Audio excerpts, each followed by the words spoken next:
Bonjour, alors aujourd'hui on va mettre un premier pas dans la guérison spirituelle que j'appelle respiration spirituelle.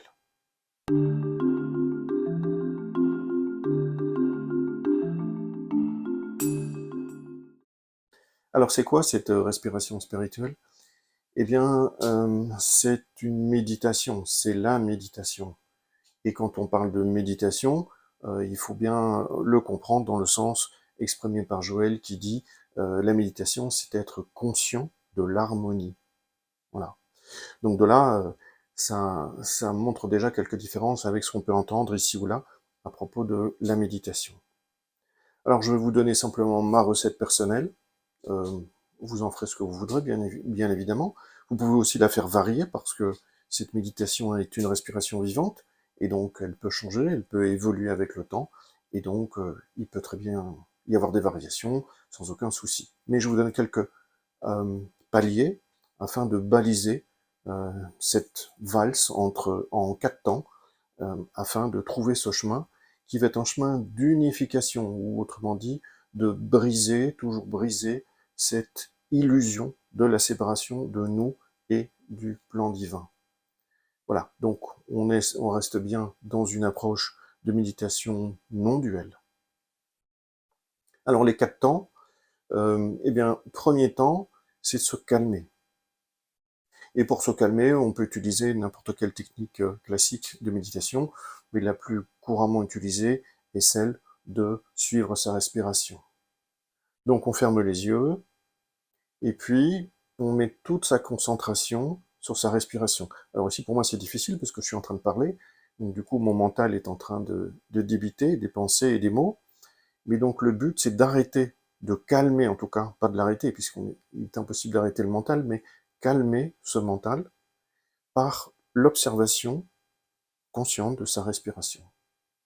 D'inspiration, expiration, et on reste comme ça les yeux fermés, le temps nécessaire pour atteindre un sentiment de premier palier de calme. Voilà. Ensuite, deuxième temps, on va alors ouvrir tout doucement les yeux, regarder à l'horizontale, on ne regarde pas le plafond ni les pieds, et on laisse tomber le regard comme il l'entend. Parce qu'en fait, on ne regarde rien. En tout cas, rien d'extérieur à nous. Si nos yeux veulent cligner, on les laisse cligner très naturellement. On reste en confort. On ne force rien. C'est un chemin de douceur. Et donc, qui dit douceur, dit aussi non force mentale. Donc, on évite d'utiliser une quelconque force mentale. Donc, en ayant les yeux ouverts et en ne regardant rien, en fait, je vais maintenant observer mes pensées. Donc, j'observe intérieurement ce qui me tente en termes de pensée. Mais je ne m'y accroche pas. Donc, par exemple, tiens, j'ai envie de chocolat. Mais c'est pas j'ai envie de chocolat. Là, je suis pris par la pensée. Mais c'est tiens, il y a une pensée qui surgit qui me dit que j'ai envie de chocolat. Et je la laisse passer. Voilà. Je ne m'accroche pas à mes pensées, je ne fais que les observer consciemment. Et après quelque temps, alors mécaniquement, ça a pour effet que ma conscience d'attention s'éveille de mon mental. Et donc je ne suis plus endormi dans ce mental qui juge tout le temps en bien, en mal, qui donne son avis sur tout, sur rien, qui s'oppose à une chose, qui en défend une autre. Je m'écarte de ce mental. Et c'est un chemin de douceur. Mais c'est un chemin de volonté. Volontairement, je vais devoir observer ces pensées pour obtenir un effet mécanique qui est de me distancier de ce mental. Et je suis toujours là. Même si je suis en détachement de mon mental, je suis dans cette conscience qui s'élève, je suis toujours bien présent. Il n'y a pas de vide. Voilà, je fais ça pendant quelque temps aussi, le temps que j'ai le sentiment de me maîtriser, euh, mais je ne m'enlise pas non plus, parce que ce n'est qu'un palier. Troisième temps, je vais alors observer en moi qu'il y a comme quelque chose comme paix.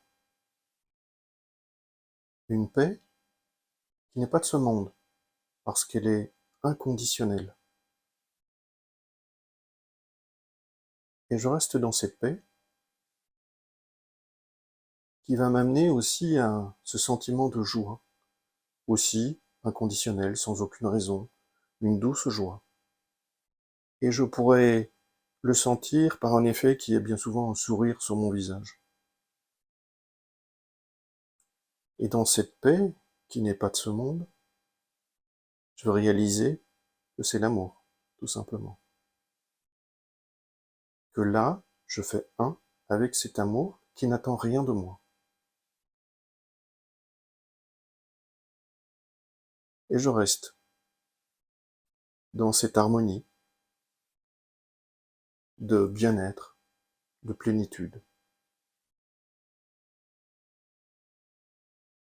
Après, une autre fois, je peux tenter encore le dernier cran, qui est non plus d'observer un sentiment, des objets dans ma pensée ou un sentiment, mais qui est la source de tout ça? Qui est la source de cette paix, de cet amour?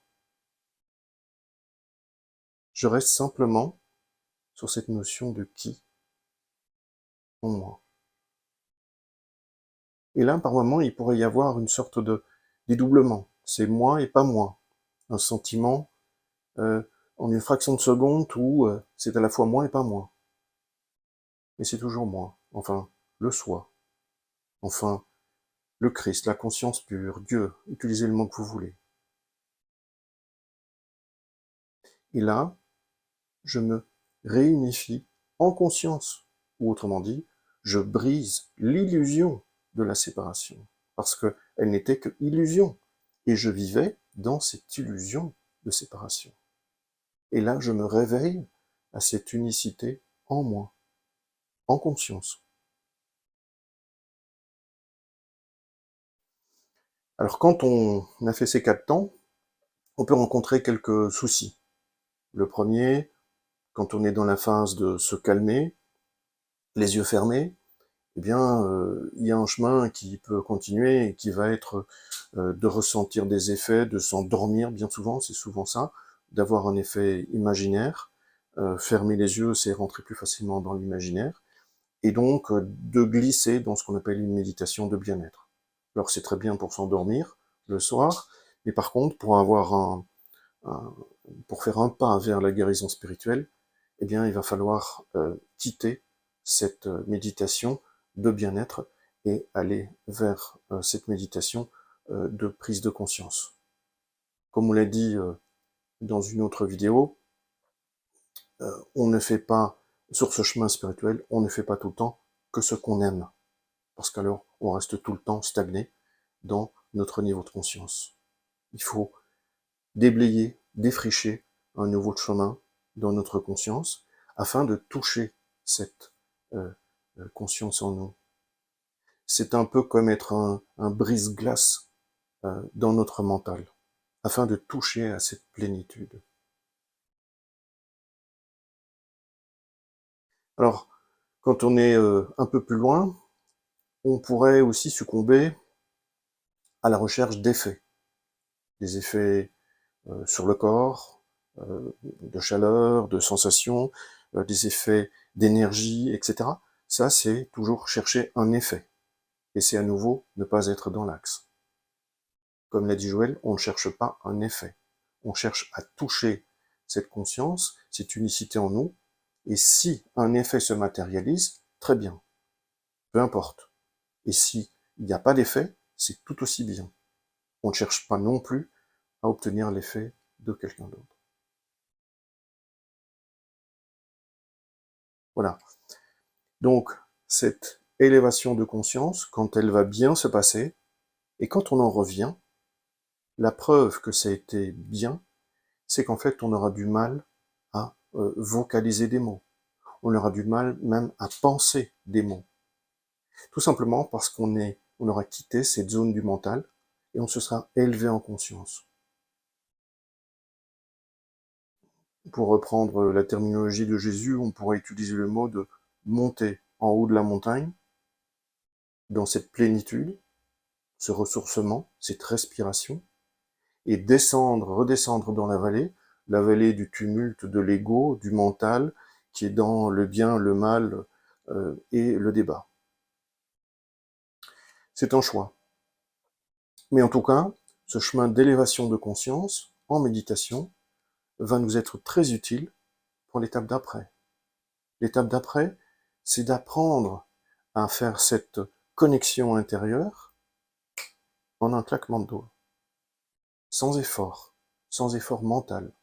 Mais pour ça, il va falloir d'abord s'entraîner dans une méditation plus classique, étape par étape, jusqu'à ouvrir cette conscience, briser ce mental, se réveiller, en fait, progressivement. Et ça, quand on va pouvoir le faire comme ça, c'est en fait la clé de la guérison spirituelle.